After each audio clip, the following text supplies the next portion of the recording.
Can you just talk a little bit about that and what shifted? What drove you from kind of this medical profession over to, being a very significant figure in the mafia at one point? Sure. My dad was one of the most high-profile figures of his day, and that's back in the late 50s, all through the 60s. And he was the underboss for Joe Colombo, one of the 5 New York Cosa Nostra families. Very, very high profile, kind of like the John Gotti of his day in many ways, in that he had such tremendous media coverage. He was a major target of law enforcement. And so I grew up in that kind of environment, knowing my dad was that guy. But he didn't want this life for me originally. He wanted me to go to school. He said, son, get an education. That's where it's at. I don't want you on the street. He wanted me to be a doctor. He said to me, you're going to be the first professional in the family. And that's really what his aspirations were for me. And I was on that road. I was a pre-med student, Hofstra University, when my dad got in some very serious trouble. He was indicted several times throughout the 60s. 3 times in the state of New York, went to trial and was acquitted on all those cases. But then they indicted him in federal court for masterminding a nationwide string of bank robberies. He was convicted in 66. In 67, sentenced to 50 years in prison. In 1970, while I was a pre-med student, he went off to do his time. And that's when things started to change for me, because 50-year sentence, we thought it would be a death sentence for him. He was 50 years old when he went in. So now it's okay. How do we, help my dad get out of prison? Because he always claimed he was framed. And until this day, I believe that 100%. I'll take it to my grave. My dad was no bank robber. So what do you do? As a son, I had to try to help him. Otherwise, he would die in prison and our family would be destroyed. And, I really didn't have an option at that point. Wow. Your dad, it's funny, following you and reading about your relationship with your dad, I say you had a lot of reverence for your dad. You revered him very highly. What was it about him that made you so, other than him, of course, being your father, but what was it? What attributes did he have that made you so connected to this guy? Because there's a lot of turbulence as you get later in life with him, but you were always so, defensive of him, drawn to him. What was it about him? Well, number one, he was a very good father to me. He was very, very supportive. He was good to my brothers and sisters, good to my mother, the way I viewed it at that time. He was a charismatic guy. Everybody looked up to him. He had a lot of respect. He taught me very, very well. He always taught me to do the right things. At least I viewed it that way at that point in time. And so I loved him. He was supportive of me in my sports. I played sports in school. He would always show up, whenever he could. And that was quite often. He supported my education. He taught me the right things, taught me to be honest, not to lie. He did all the right things for me as a dad, and unfortunately he was, distracted so often because of, the law enforcement targeting him the way they did. But even through that, he managed to, to do the right thing at home. And, he would never bring into the house what was going on in his life in the outside world. He tried. He wouldn't talk about it. He just tried to have us be a family. So I respected that, and I just had a great love for him. Makes sense. So you start to go down this path, and you were made at a very young age. You became a made man. You hear the different terminology. Everybody watches Mafia movies. I'm sure they've heard that term before. I think you were 24 when that happened. So Correct. Can you take me through that? The ceremony, your mindset, where you were going. If you just kind of sort of take me through what that experience was like of becoming a made man. Sure. Well, it started when my dad proposed me into that life. You can't just go up and tell somebody, hey, I'd like to join. Somebody has to propose you, vouch for you. We came to that conclusion because we just thought I can help him more on the street than I could in any other way. We needed money for attorneys and maybe some political connections to try to get him out. So we thought that was the best way to pursue that and not have him die in prison. So I was proposed in, I believe, 1971 or 72. I spent 2.5 years as a recruit, where I had to kind of learn the ropes, prove myself, and that could have been done in various ways. And then in 1975, on Halloween night, was the night that I got inducted in a very serious ceremony.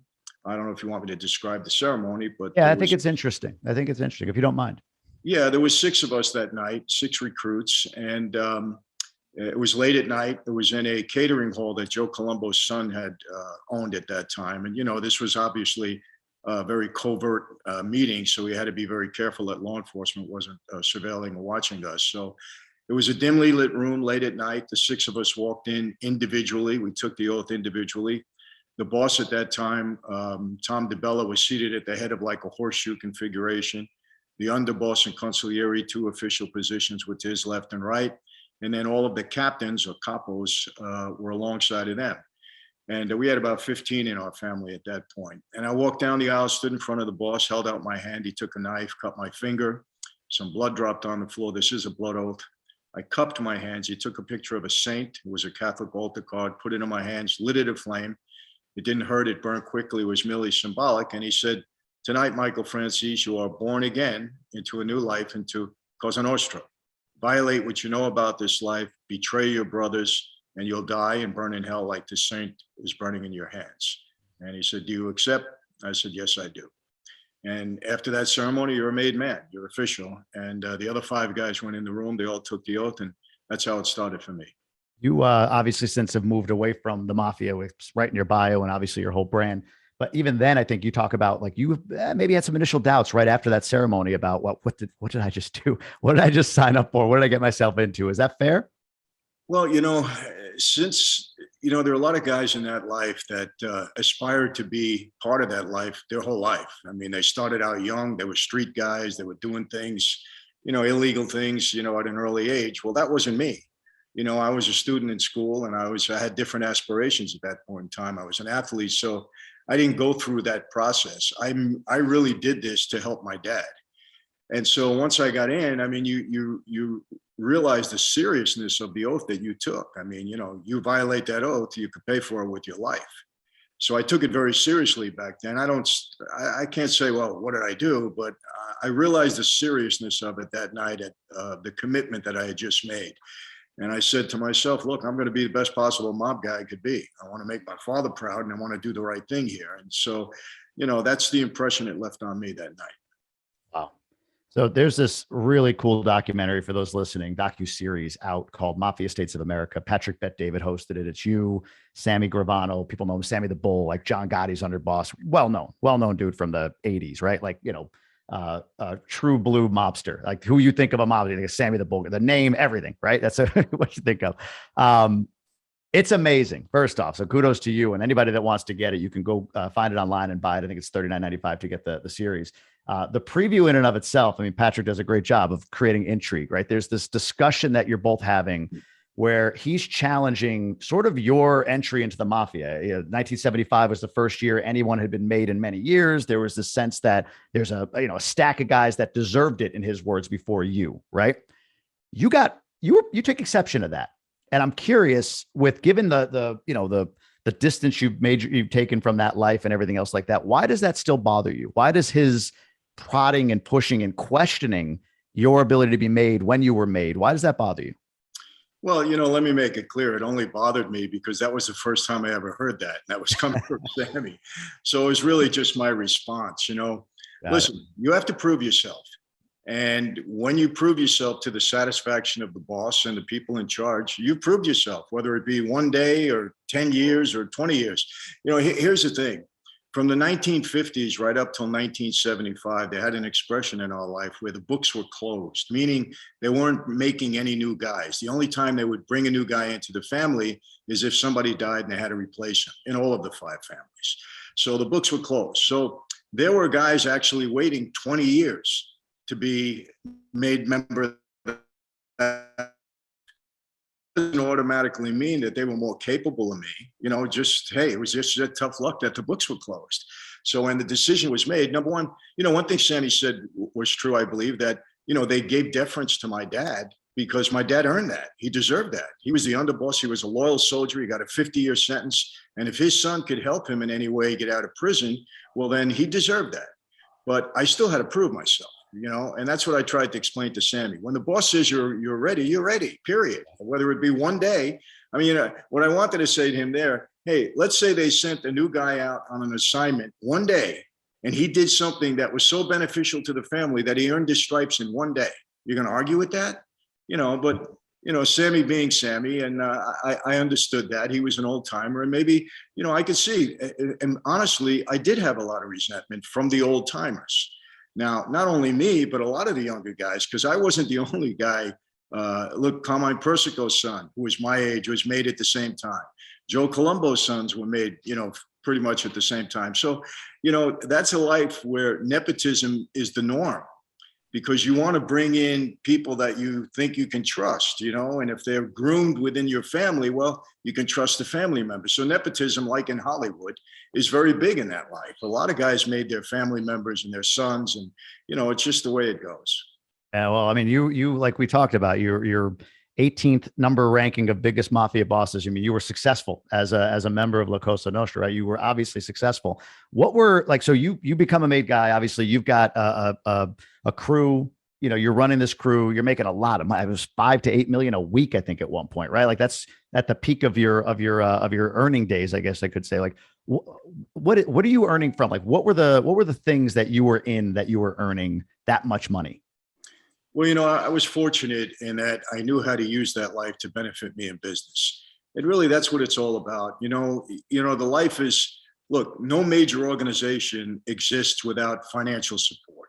So the key to life, it isn't money, it's happiness. And when you measure how happy you are, you actually become even more happy. Our friends at GoBundance, the Tribe of Millionaires, use a very specific tool to measure their happiness. It's called the Life Happiness Index, and you can have it too. Go over to GoBundance.com/LHI and take your Life Happiness Index assessment. You'll rate yourself in multiple categories on exactly how happy you are and get a custom output for you specifically that you can use in developing whatever goals you have for your life. GoBundance is the tribe of healthy, wealthy, generous people who choose to live epic lives. And the tool GoBundance members use at the base of all of that is the Life Happiness Index. Get out there and grab life big. Bringing money into the operation is very valuable. And guys that can do that are considered valuable guys. Now, of course, there's other things that needed to be done, but if you're financing the family, you got a little deference, I would say. And like I said, I knew how to use that life. I was very aggressive on the street. I had an entrepreneurial mind. I brought some new things in that hadn't been done before. And so I had both legitimate and illegitimate things going on. Legitimately, I owned 2 car dealerships. I had a movie production company in California. I had restaurants that I was associated with, and nightclubs, and I had a leasing company. I had auto body shops. So I was into the car industry at that point in time. And then, I had money on the street. I was Shylocking money. I had bookmakers that answered to me out on Long Island.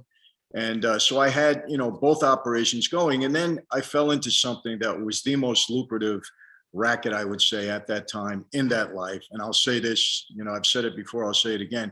It was the most lucrative racket we had since the day of prohibition, no doubt about it. And basically, I fell into a deal where I formed a company with another person, and we were defrauding the government out of tax on every gallon of gasoline. And at the time, the gas tax, local, state, federal, was about 25 to 30 cents. Local, state, and city tax. The federal tax was 9 cents a gallon. So you had almost 40 cents a gallon, depending upon exactly where you were located. Well, at the height of my operation, I ran it for several years. I had over 350 gas stations we either owned or operated. I had 18 companies that were licensed to collect the tax for the government.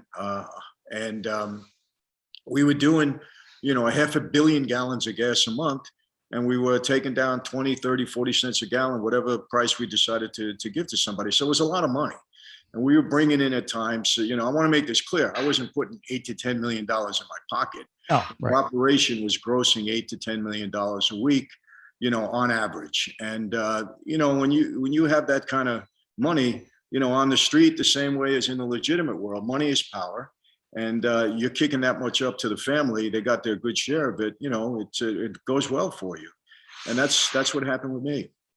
When you are in the legitimate side, these car dealerships, all of that stuff, are those acquired in legitimate ways? Meaning, is it just as simple as, hey, I'm going to invest money to buy this dealership or partial dealership? Or are these owners that are indebted in some way to somebody that's a member of the mob and you kind of become a partner of theirs to because they owe you so much money? Like, how do you acquire legitimate business in that life? Well, it's interesting that you say that. The Mazda agency I bought, and I bought that agency at a young age when you couldn't give a Mazda away. I don't know if you remember back in the 70s, but they had the Wankel engine and the engines were exploding left and right. Mazda was, it was a tough franchise. But the reason I wanted it was because with the banks at the time, if you had a new car shingle, you got better financing on your used cars and everything else. If you weren't a new car dealer, you couldn't get bank financing. So I said, let me take over this agency. I know Mazda's going to get behind it at some point in time. So I took it over for practically no money. The guy just wanted out. He was losing money. So I got it in Hempstead, Long Island. And I built that into a very successful agency because Mazda, they came out with a piston engine. They fixed the Wankel engines. And I had that agency for quite a long time, very successfully. The Chevrolet agency I acquired out in Suffolk County was the oldest Chevrolet agency in the state of New York. It was there for about 50 years.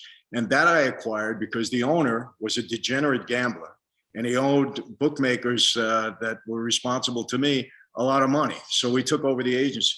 And that's how I acquired it there. So you get it both ways. Is that normal, or was that you? Because you were a little bit more white collar entrepreneurial. Was that the normal way to acquire something? I think of mob movies. A guy owes you money, that you break their kneecaps, kind of thing, right? Like that's what you see or hear, at least in popular culture. Like, were you different in that regard by doing this, or was that par for the course what you did? Taking over because they owed you some money. Well, I saw that as an opportunity. I mean, why put the guy in a hospital to get upset with him when he had a valuable asset that could benefit me? So, and I actually told him you could work there. We actually became, we had a relationship. The story with him later on, I was buying a hotel in Vegas at the time, and I used him as the front guy because I thought he was clean. However, he had a problem. We couldn't get the license in his name anyway, but that's another story. But yeah, I mean, I tried to use it. I mean, for me, violence was a last resort. It didn't pay. It wasn't good business. So I would rather acquire an asset and make the guy work for me than have to do something that really wasn't a benefit to me. How unique was that in your time? Like you were, I wonder, like you identify, yeah, of course, as a captain in the family, but also as an entrepreneur in some way, right? Like, was that normal? Was that the normal way of going about things in your era? I don't think so. I mean, I can't speak. There's a lot of guys on the street, and obviously can't speak for all of them. But, Sammy made this point. He said he was more of a gangster. I was more of a racketeer. Yeah. And I agree with that. If you think of some of the racketeers like Frank Costello, I always hold him up. He was the boss of the family at that time. And he was a smart guy. I mean, he had political connections. He was strong in business. And he had a long career because of that. And he tried to make violence a last. I mean, the guy lasted, 30 some odd years without an arrest or an indictment. That's hard when you're in that kind of position because he used his head. And he said, look, it's all about money. There isn't an organization on this planet that works well without proper financing. I mean, that's just how it goes. And it's the same for the street. So I always looked at it that way. I said, if I can get a benefit out of this, fine. Now, you said, is that the norm? I don't think so. Remember this, in our family, Colombo family, we had 115 guys, made guys at that time. We had a lot of associates and people, that were under us, but 115 guys that actually took the oath. Out of that 115, maybe 20 of us were earnest, maybe 25. The rest are all, trying to grind out a living, on the street. And so that 15 guys had to really support the family in a big way. So that's why there was such value to guys that were earning money and taking care of the family in that regard.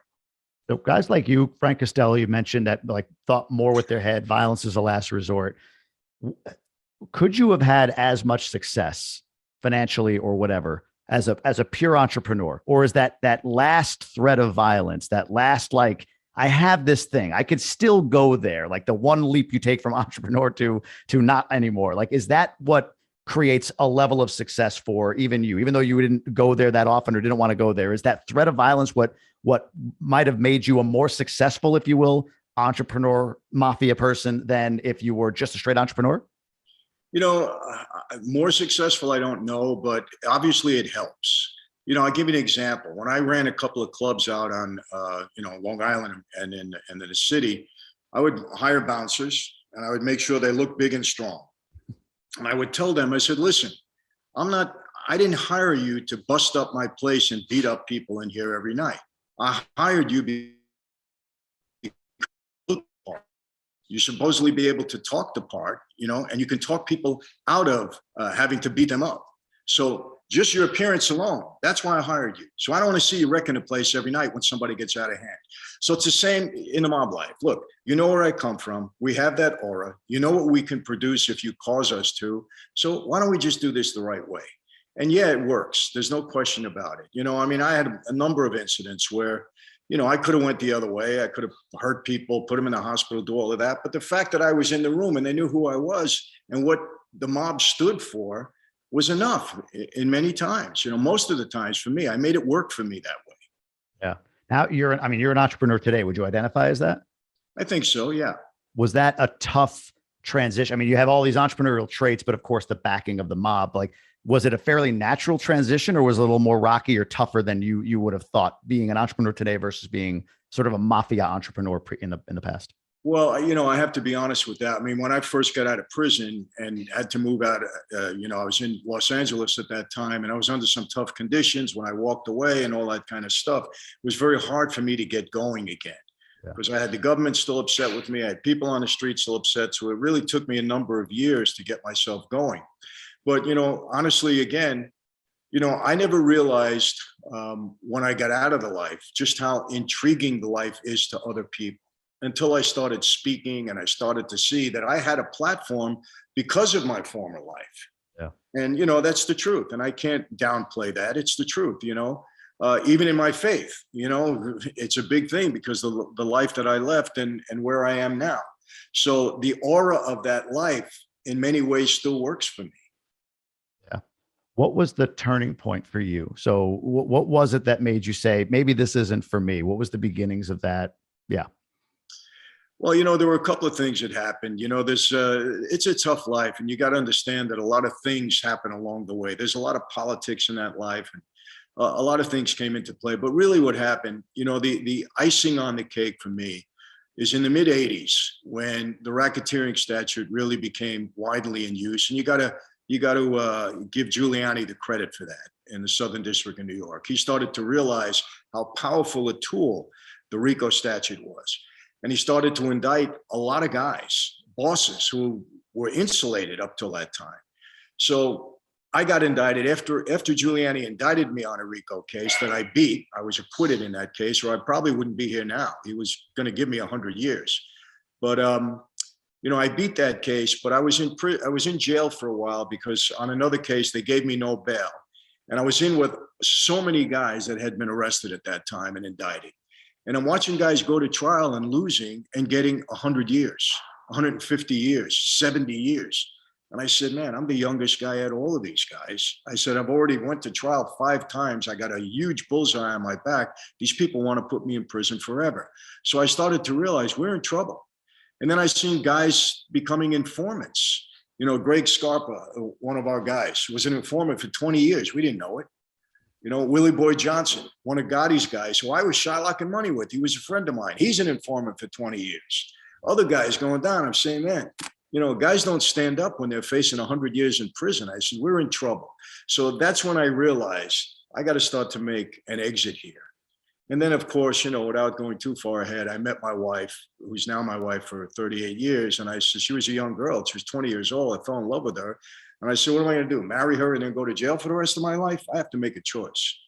And that's what, all of these things started to play in my mind. So you, at one point, prior to going to the jail sentence that you did serve, or the first one, I guess, because I know you went back on a parole violation later, but there's, I don't know how you would put it. Your father either ordered a hit, didn't disagree with a hit. Can you talk a little bit about that? Because this is a guy we talked about at the jump, right? That you revere. He's this, this unbelievable character in your life, obviously, is your dad. And then you learned of, at least, maybe he didn't help you in the circumstance of a hit being put out on you. Can you talk a little bit about that and how that was for you?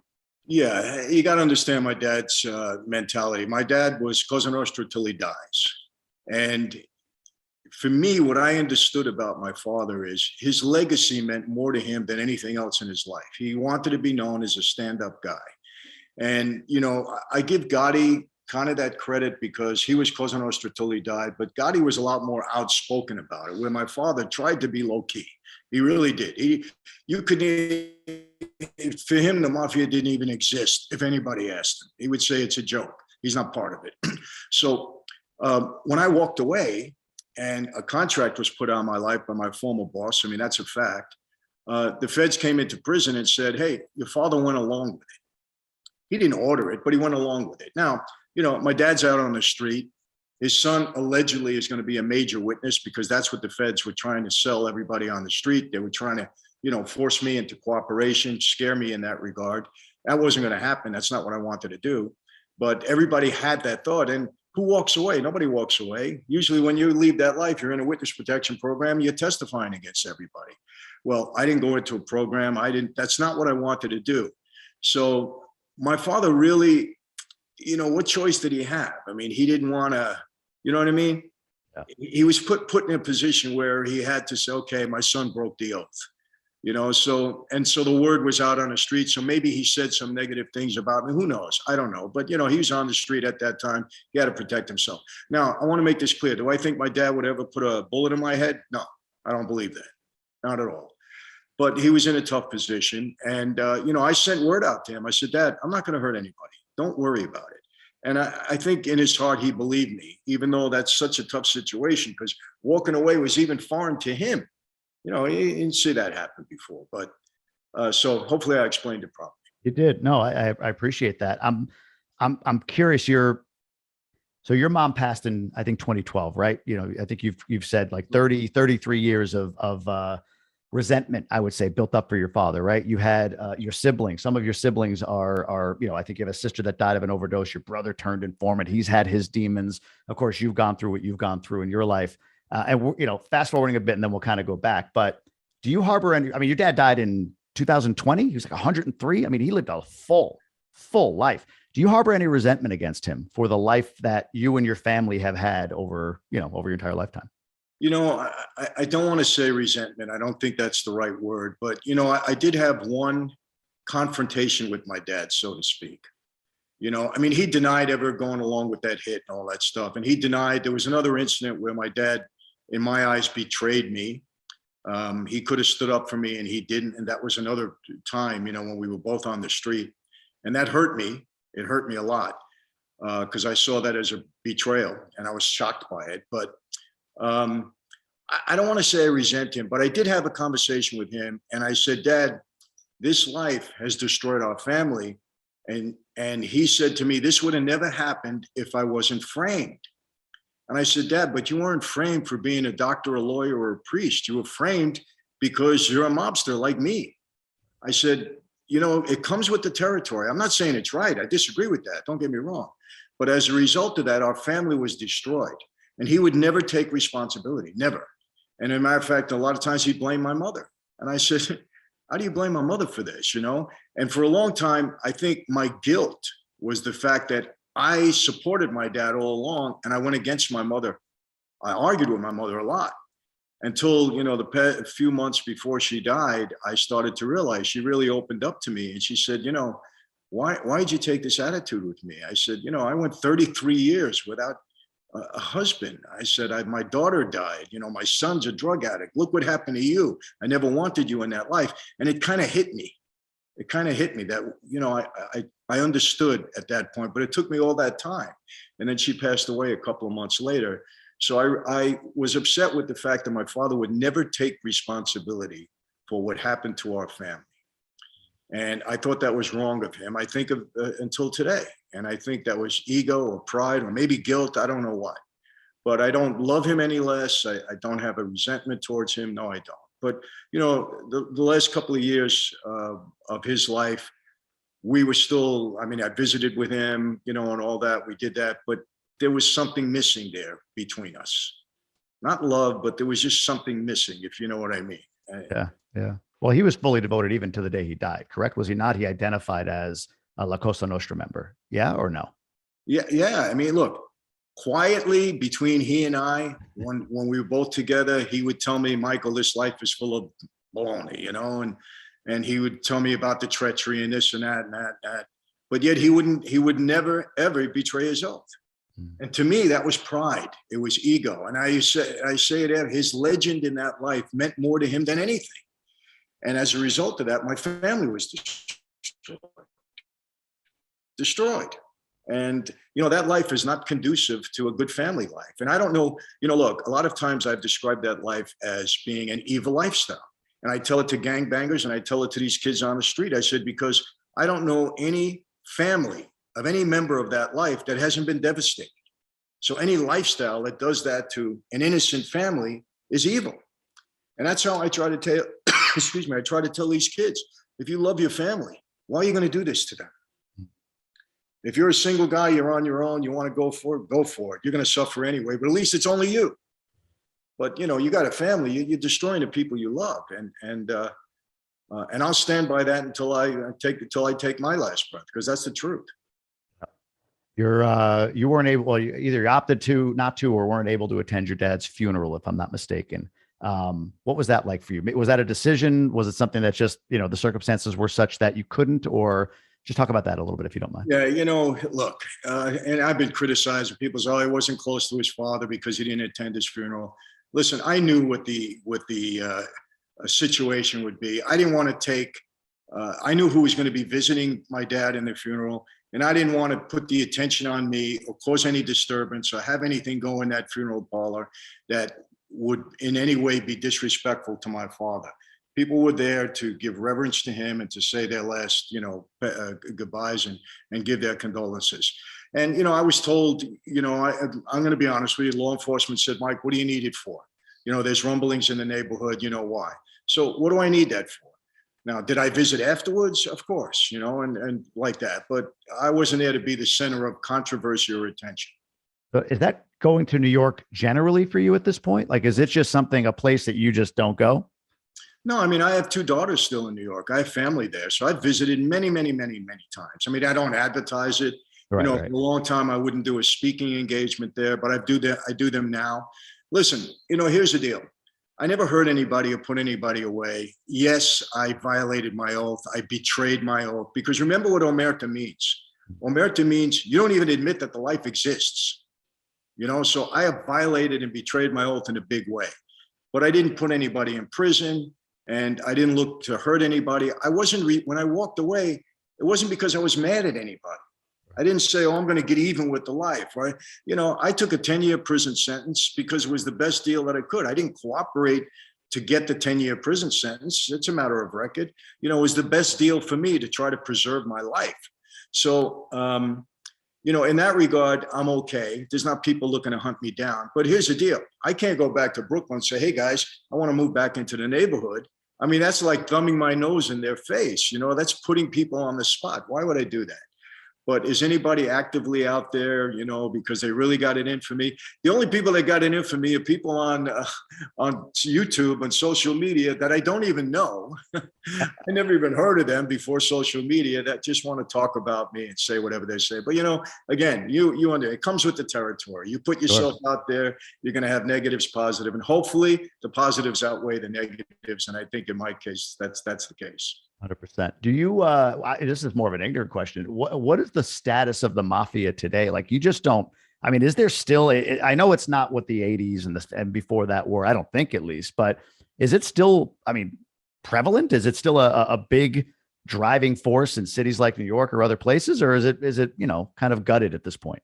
Yeah, it's not a driving force anymore. You got to understand, from the 50s right through the mid 80s, that was the golden years of the mob in America, and especially in New York. We controlled so much. Yeah. But the RICO Act and all that destroyed all of that. And they're still there. It's not going to go away in my lifetime, I'm sure. But they don't have the control over the unions like we had. They don't have the political clout like we had. They're not into businesses like we had before. I'll give you a prime example. Back in when I was on the street, there wasn't a day practically that went by without a mob story being a headline in almost every major newspaper. Sure. Every day, several times a week. Now, I read online, every morning. If I see a mob story, maybe once every 6 months, maybe, so, it's not what it was before.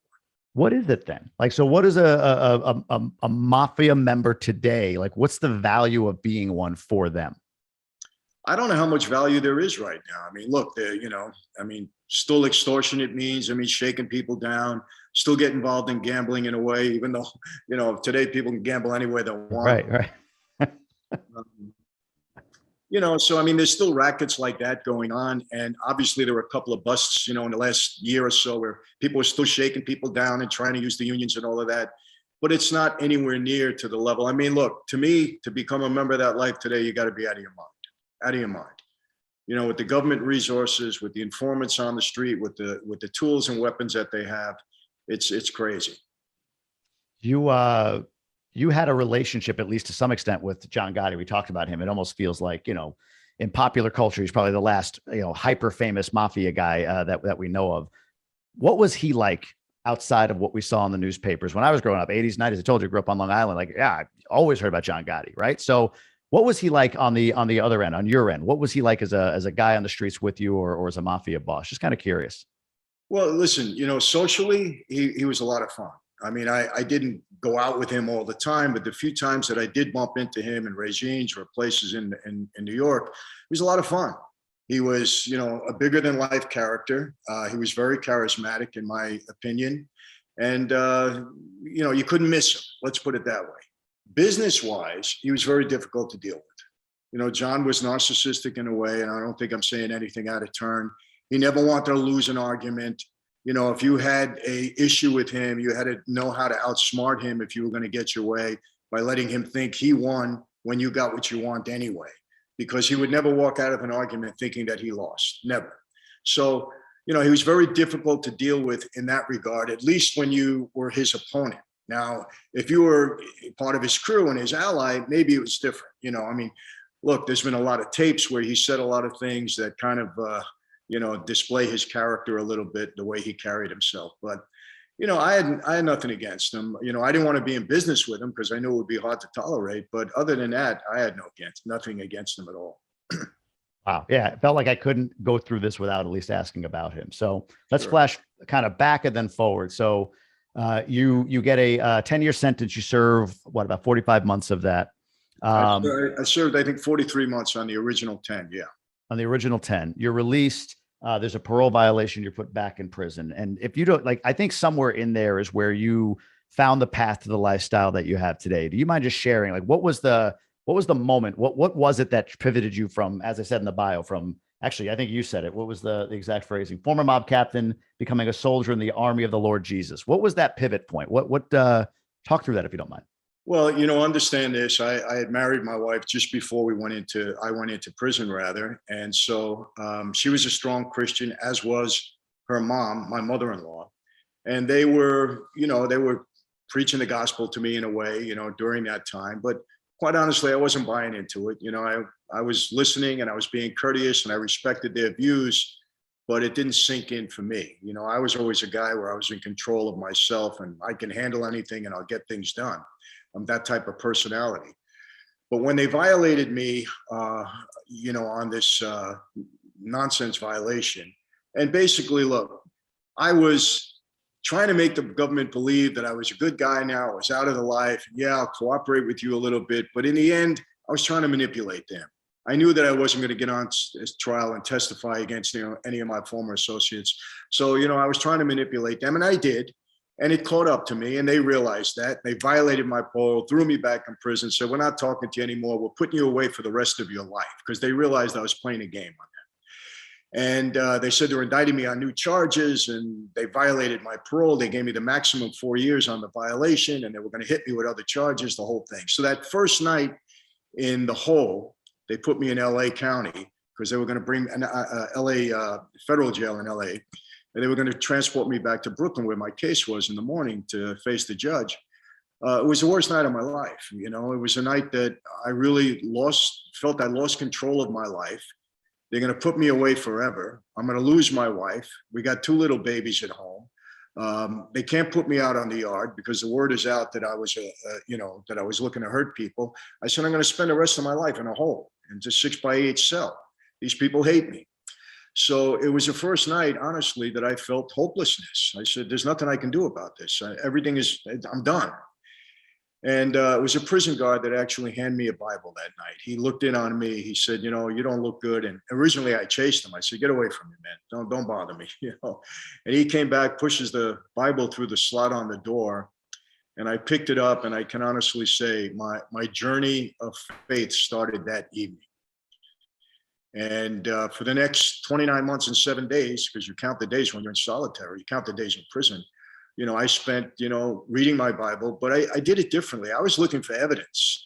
I said, why should I believe this? I want to see that, because that's how I am. Evidence has played an important role in my life. I mean, 5 trials, you name it. I think in terms of evidence. So I'm a factual guy in that regard. So I had my wife send me books on other faiths. I wanted to explore everything. I had nothing but time on my hands, 24 hours a day, 7 days a week, me in at 6x8 cell. So I did all my research, and I came away a person of faith in Jesus Christ. That's worked for me. Yeah, yeah. At this point, you're fully in that world. Like, is there any moments where you get drawn back into your old identity? I'm fascinated by the idea. We talked about it before we started recording. Like, for a guy like me to quit an executive career and go entrepreneur felt like, I'm making the biggest leap across a chasm, as wide as the Grand Canyon, right? Like, oh my God. But then I hear stories like yours, right? Going from, one of the highest earning mafia captains rated in a magazine, for God's sake, to now speaking locally. Unfortunately, I missed you when you were here locally, but speaking on stages and talking to, I had a guy, Shea Hillenbrand, on. I don't know if you know Shea Hillenbrand on the podcast, but he remembers you speaking in the Red Sox locker room when he was a player for them. Yeah, he's a ball player, right? Yeah. Third baseman. So he's like, oh yeah, I know Michael Frank. He came and spoke to us. Like, I mean, this is where you are now. You're doing this. You're going back. Like you said, you're kind of giving back based on the life you had. Like, do you ever have moments where you get drawn back to that, or yeah, let's start with that question. I have a couple of follow-ups, but let's start with that. Well, I certainly did. There is a saying, you can take the boy out of Brooklyn, but you don't take Brooklyn out of the boy. So it took me a long time to, really disassociate myself mentally from the life. Yeah. How do you? It's just by pursuing your other life, your now life, and being firmly entrenched in that. And, you can't be a Christian and be a member of an organized criminal organization where every day you're in violation of God's laws and the laws of man. So you got to make the break. So the more entrenched you get in your today life, the less pull you have from your old life. And then, of course, look, I always talk about this. Accountability is everything in life. Who you are accountable to is really going to set the path that you're on. And, when I was on the street, I was accountable to my oath, to my boss, to that life. When I broke away, now I'm accountable to God. I'm accountable to the people that have faith in me, my family, my wife, of course. I'm accountable to them. So I've been able to make that break, and I don't ever put that out of my head. Accountability. And then another thing I always stress is, in life you are who you hang out with. If you surround yourself with the wrong people, they're going to influence you, and you're going to go in the wrong direction. So you surround yourself with people that are in the right direction, that care about you, that you care about. And these are 2 tools, accountability and association. You use them properly, and you're going to succeed in life. Is there a point at which, and I want to get back to you transition, I have a question on that, but this just jumped you into my head. You leave the life, you go to jail, you come out, you go back to jail, you come out a born again Christian, right? You're a new man. You've formed a new identity for yourself. But at least in that time frame, the mafia is still the mafia, right? Like, and you violated omerta, like you said. You went against your oath, which everything I know about mob culture, it's punishable by death. How are you still alive? I guess is the first question on that. And then secondly, how long? Do you still worry about that today? Like, how long did it take for you to kind of figure out, like, okay, I'm past it. I'm not on their radar anymore. Well, there's a couple of reasons for that. There's a practical reason, and of course, there's a spiritual reason. The spiritual reason, which outweighs everything, is that I believe God had a different plan and a purpose for me, and that's become quite evident in life. And He has a plan and a purpose for everyone. The practical reason is this: I understood that life very well. I spent a long time in it. I knew the mentality of guys. I knew what they would do. I knew what they wouldn't do, because I participated in those. One of the horrors of that life is that you make a mistake as a made guy or as an associate. Your best friend walks you into a room, you don't walk out again. Now, obviously, during my time in that life, I experienced that. And I was one time put on the spot. And everybody's going to have that turn when you're in that life, some way, shape, or form. So when I left the life, I said, okay, they're not going to walk me into a room. They're going to have to come and get me. So what do? I move out of New York into California. I'm 3,000 miles away. And there really was no mob presence out in California to speak of. So I'm out here. I did things. I was very disciplined in that I didn't go to certain places where I knew I shouldn't go. Nightclubs, bad place for me. I know who hangs out there. Could be a guy that wants to make a name for himself. He makes a call to New York. I walk out to the parking lot, boom, I'm gone. I stay away from that. I didn't walk my dog every morning at 7 a.m., create a pattern in my life. I didn't go to the same restaurant every Tuesday night. Hey, Franzese is always here. Because that's what it takes when you want to hurt somebody. Yeah. You watch their patterns, and then you get there when you get there. So I was very disciplined in that regard. And then over a period of time, it came out that I wasn't putting people in prison. That's not what I was set to do. And everybody had their own problems. They put so many guys in jail. I was the least of their concerns, so, and everybody I knew during that life is either dead or in prison forever. Everybody. So it's all these new guys now that I never impacted or affected in any way. What are they going to bother with me for? Unless, I'm bothering with them, which I'm not. Now I talk about the life. Yeah, of course. Yeah. A lot of guys are doing that, but I'm not pointing people out and saying, hey, this guy's doing the wrong thing. And I'm not helping the government, figure out schemes and stuff like that. I don't do that. I'm just talking about the life. It's a platform that people want to hear about. They're very intrigued about the life. So, that's who I was. What could I do? Is your guard completely down at this point, or do you still have to tactically think and all of that right now? No, instinctively, my guard is never down. Look, I go to book signings. I have 200 people online. I'm in a public place. I got thousands of people around me all the time. I'm aware and I'm conscious. When I'm walking down the street, I'm conscious and I'm aware. It's just my instinct, the way I operate. But I don't live in fear. I'm not paranoid in any way. I put everything in perspective. How hard is it for you to develop trust with people, if at all? Is that a factor? Your former life, is that a factor in meeting and getting to know new people? I'm a pretty trusting guy. I mean, usually with me, you start out at 1,000% and you got to work down from there, unless I know something about you that, I shouldn't trust. But I am more guarded. And, unfortunately, I have good people around me. I'm an outgoing person, so, I'm pretty friendly in that regard. And people around me are more conscious of that than I am. And they kind of rein me in, but I'm also pretty astute in knowing who I'm talking to and, Sure. The measure, right? Measuring people Yes. at that point. So, Yes. All right. So going back to the identity piece, I want to kind of go through this because again, the change from, you're in jail for a number of years, you come out knowing you're a different person. And now you're, I think the way I read it, like not necessarily intending to build the brand that you've built, but it happened. Did you meet a lot of resistance? Like, I mean, at the beginning, like now, okay, this is a guy from the 80s, it's well chronicled. You were brought up in Goodfellas. There's a character that plays you in Goodfellas, right? Like you're part of pop culture today. But back then, just coming out, you had to be radioactive, I would guess.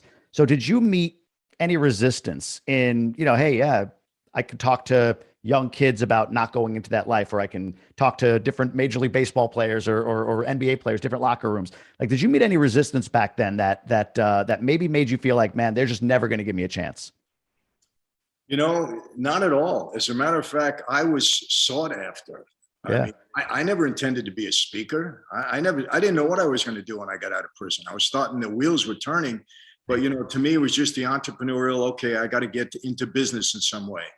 But I was sought after. I mean, people were, people were seeking me out, for different things. So I never, I'm going to tell you a funny thing. The only time I ever met resistance or blowback, believe it or not, was from Paramount Studios when they wanted me to be involved in a new Godfather promotion. And Paramount was afraid to use me. with respect to The Godfather. I mean, figure that one out. Yeah. And they were doing this whole clothing line promotion around me, and Paramount thought it might be bad for the movie The Godfather. I laughed my head off when I heard that. I said, of all things, the first time in 25 years to ever meet up with anything like this was from Paramount and The Godfather. Yeah. No kidding. Think just the opposite, right? The irony. The company that was creating this clothing line around this promotion was shocked. They couldn't believe it because they already created all the clothing and everything. It was shocking. It was crazy. That is crazy. But anyway, I never met resistance. No. Okay. That's interesting. So you're fully aligned with what you feel you should be doing right now. Obviously, your message is out there. Your brand is fantastic. Your YouTube channel, anybody that's listening or watching, you'll get lost in there. So prepare for a lost weekend. You'll be on Michael's YouTube channel. But like, when did you feel fully in, like, okay, this is me. This is my gift. This is what I'm intended to be. When did that become like absolute for you, that your brand, the content you put out, the way you change lives, the way you influence people is what you're intended to do? Well, it's really the feedback that you get, and the fact that people keep calling you, and every place that you go, you see the reaction, and you say, you know what, maybe this is meant for me. Maybe this is what I should be doing, and it became more and more encouraging. And you got to understand, early years, I never promoted myself. I never did any of that. It was just word of mouth that people were seeking me out. And I said, okay, I really have something there. And speaking really became my thing. I mean, there was times when I was doing 70, 80 speaking engagements a year. Wow. And, everywhere. I was doing churches. I was doing corporate events. I was doing a lot with sports. I was doing colleges, high schools, everywhere. Whatever venue they put me in, whatever audience they put me in front of, I learned that, they always want to hear the story. And then whatever message I give within the context of my story seemed to be working. So I've been doing this 25 years now, and it only keeps growing.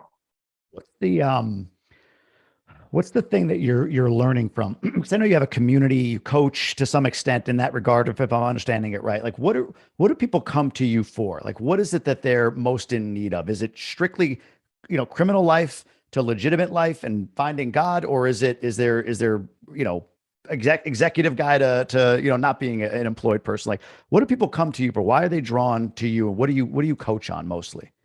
Life skills, leadership skills, negotiating skills. So a lot of it is business also, but a lot of it is just life skills, especially coming out of this pandemic. People are dealing with all different issues in their life. And they come to me for advice in that regard and for coaching on how to succeed, how to overcome, how to, be successful, be a better person, how to deal with people on a daily basis. I mean, I've heard everything, quite honestly. And so, what I try to do is give them, the benefit of my experience, both on the street today and as a Christian. And you combine all of those things. And, I've lived a pretty full life in that regard. And I think that, I'm in a position to give advice. And it seems to be working, and since the pandemic, like I said, with this, the inner circle and my crew, I would call them, it's blowing up. I mean, it's growing. And what I enjoy about it the most is that we're teaching people to hold one another up. It's not only about me talking to you, it's about you talking to each other. And, I've been getting such great comments from people that, that beating addictions because they have people around them that are supporting them. I mean, things are coming out of this that I never thought would happen. They're just organic. It's happening on its own.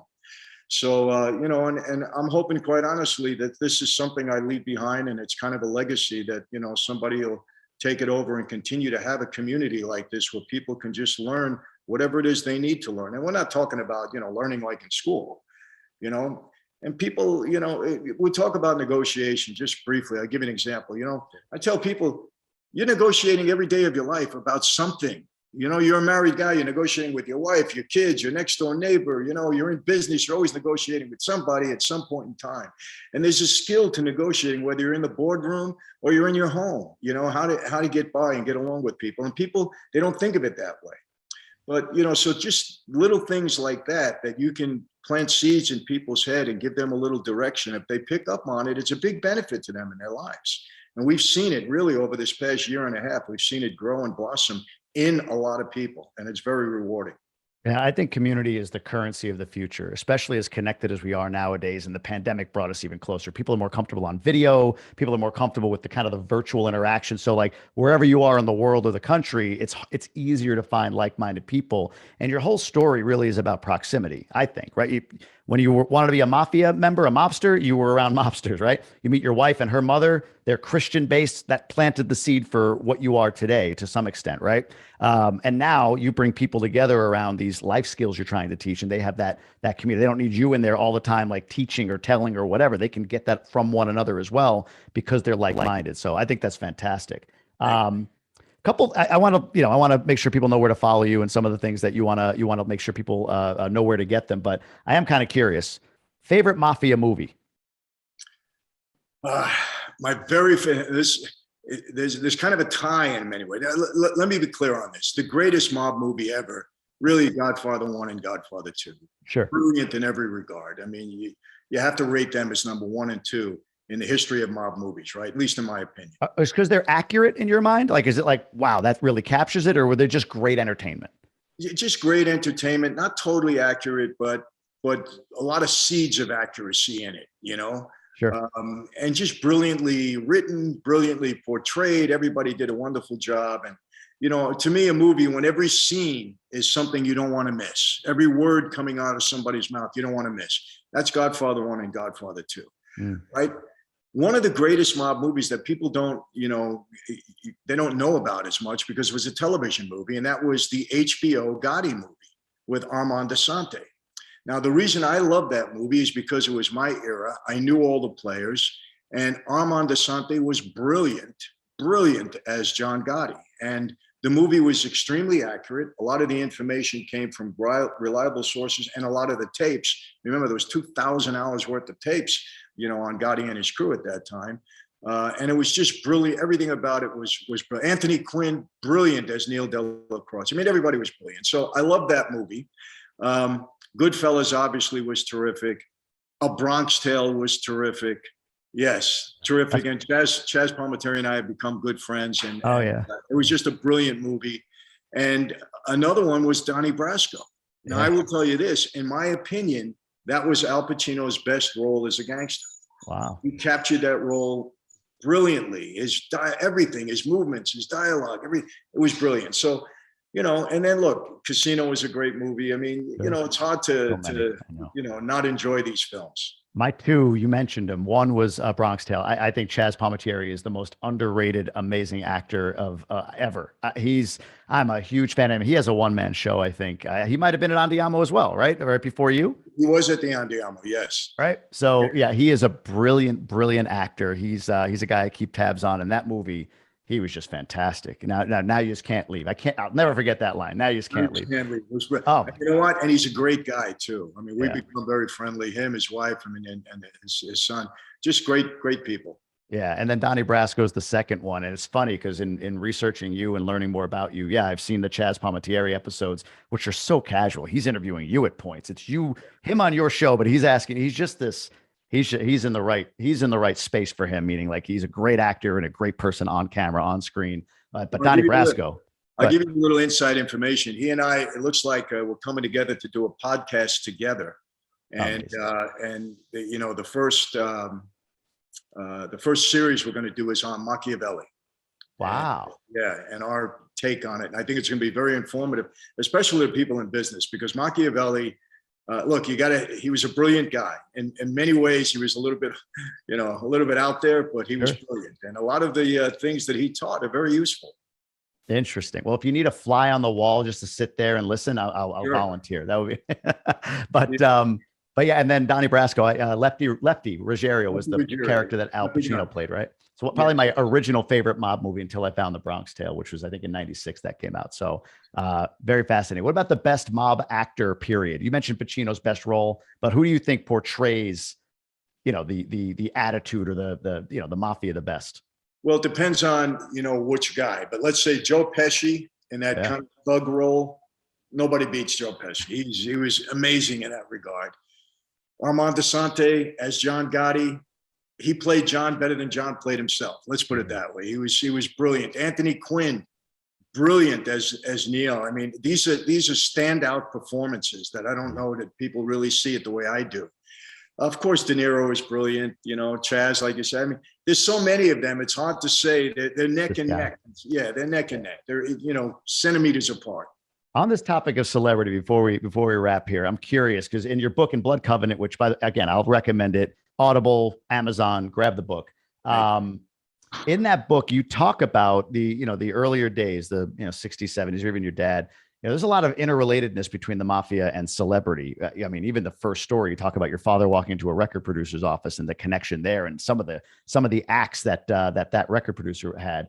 But what was the relationship then between celebrity and mafia? And what I mean, like Sinatra, like these guys were well-known, counterparts. Like, did they have roles in the mafia? Were the mafia more, hey, it's good to know those guys, or were they beholden to mafia members? Does that make sense? Yes. It kind of went both ways, in a lot of ways. Like Sinatra, obviously he had relationships. Was he controlled by the mob? No, he was not. And a lot of people think he wasn't controlled by the mob, but he had relationship. He did favors. We did favors. Hey, I remember one time when Frank Sinatra Jr. was coming to a place on Long Island, the San Suzanne that my dad owned. It's probably before your time. And they couldn't sell tickets. Nobody wanted to see him. So we got a phone call. Hey, Frank Sinatra Jr. is coming. We filled the place for 3 days, so we helped them out in that regard. Now, do we say, hey, you owe us? No. But when Joe Colombo had the Italian-American Civil Rights League and he needed entertainment, they all came. Hey, one hand washes the other in that regard, so it was that kind of symbiotic relationship, I think, in many ways. But we didn't control Sinatra or Dean Martin. Sammy Davis, another one, good friend for us. When we needed him, he came. And he was in a movie that I did. He wouldn't take any money from me. I had to give him a gold watch. I said, Sammy, you got it. No. I gave him a gold watch, So there was that relationship. Now, Lenny Montana, Luca Brasi, and The Godfather, he was a good friend. We did things together, but I didn't control him, but he was with me. He was in my crew. Jimmy Kahn, very close to some of the guys back in New York, So, I mean, but I don't want to get the impression that we control these guys and they were beholding to us in a certain way. They weren't. It was just, we treated them right. They treated us right. Yeah. Wow. Absolutely fascinating. Where do you want folks to go to follow all that you're doing right now? I mean, there's so many avenues. I could list them off. I've been researching you. So where would you want to direct folks? Well, my website, which leads you to every other different place, is just michaelfranzese.com. Of course, I'm on YouTube, Michael Franzese. That's the biggest platform I have right now. I think we're approaching 800,000 subs and probably had close to 100 million views in the last year and a half. And then I'm on Instagram and Facebook and Twitter. We do all of that. I'm not a big fan of social media, but you got to be on there. So you got your follow. You know how it is today. But, so I'm easily found. Let's put it that way. You Google me and a million things come up. Too many things come up. But yeah. And I'll double down on Blood Covenant. Fantastic book. Easy listen, meaning it's 5 chapters. It's tight, but it gives so much. And we've scratched the surface on some of the stories that you've told today. And then this Mafia States of America. Honestly, I'd heard of it coming out, but then didn't know it was out. And now it's out. I was talking to Patrick Bet-David's guy yesterday, Roy Castillo, and he was like, yeah, it's out. I found it. And I downloaded it, but I didn't get a chance to watch it before. I will tell you this. That was, it was an interesting experience. I spent, 12, 13 hours with Sammy, and we went back and forth, and it got contentious at times. You're going to see that, but it was extremely well done. Patrick did a great job. Everybody that's watched it loves it. I get nothing but, the highest comments about the experience. So we're going to be pushing it in a big way shortly, but I think you'll enjoy it. It's 10 episodes. It's going to take you a while, but you'll watch it at your leisure. So, all right. And then another thing I want to bring up, I have a new book coming out. Oh. It's called A Mafia Democracy, and it'll be out in April. And, basically I wrote this book because I see so many similarities between the way the government is operating today and the way we operated on the street in Cosa Nostra. And they're not good. People tell me all the time, that are disgusted with the government today, hey, the mob should be running the country. I said, no, the mob should not be running the country. You don't want that. Right. But in a way, we have the mob running the country. And I wrote the book because I want to make people aware that our people in office work for us and they need to be held accountable. When they're not doing the right thing and they're not working in the public's best interest, they need to be held accountable. Now, this is not a fluff piece. I did a lot of research. It comes natural to me. When I see something, I can spot it right away. It's very Machiavellian, the way our government is operating. And I just want to make people aware. And I go right down the middle. Republican, Democrat, Independent, doesn't matter. I'm not taking sides in that regard. But I will say this, people used to say to me, Michael, the mob guys, more Democrats or Republicans. Well, we were all Democrats. And they say, why? I said, well, Democrats were easier to corrupt at that time. Just the truth. I'm being honest, Sure, yeah. And I'm not going to name names in New York, but, you'll know them if I talk about them. And we did business with all of them. Wow. That's so in that regard, it is what it is. wow. That's crazy. We had a little chop up on the Wi-Fi there just now. Could you give me, again, I'll extend this forever if you allow me. So I'll do it here, then we'll end it. But is there one example, one specific thing that you would say, hey, right now, with this, maybe from the book, but what is the book? Give me an example of life today in the government that feels like the mafia. Well, listen, I'll tell you this. Government, if you notice, people that we elect to public office, many of them come in as blue collar people. They make a salary, whatever. They come out millionaires, multimillionaires. That's not the way it was intended. Now, there's reasons for that, and I point them all out in the book. Lobbying, okay? Listen, you want to take one character. I mean, look at Nancy Pelosi. She's 81 years old. She don't want to give it up. That woman wants more money than anybody else on the earth, and all she does is fill her coffers every year. It's right out there. It's in the open, and people, it's okay. Well, it's not okay. That's not what it's all about. Some of the tactics that she uses with insider trading, you and I'd be doing 20 years for. They shouldn't be granted that privilege. Why? So, I mean, there's a lot of things like that I'm going to talk about. And again, it's factual. I support everything with documentation and facts. So, I say I'm going to have to insulate myself when this book comes out. But yeah, hey, look, I'm 70 years old. It's time to, I continue trying to give back in any way that I possibly can. And I think this is the right time to make people aware, to hold our government officials accountable. And if they're not doing the right job, kick them out and put the right people in there. There are good people in this world. And there are a lot of people that want to do the right thing for other people. That's who we need in office. Love it. The no BS assessment. That's amazing. Michael, man, I can't thank you enough for being on. This was the highlight of my week. I truly mean that. And I hope to stay connected.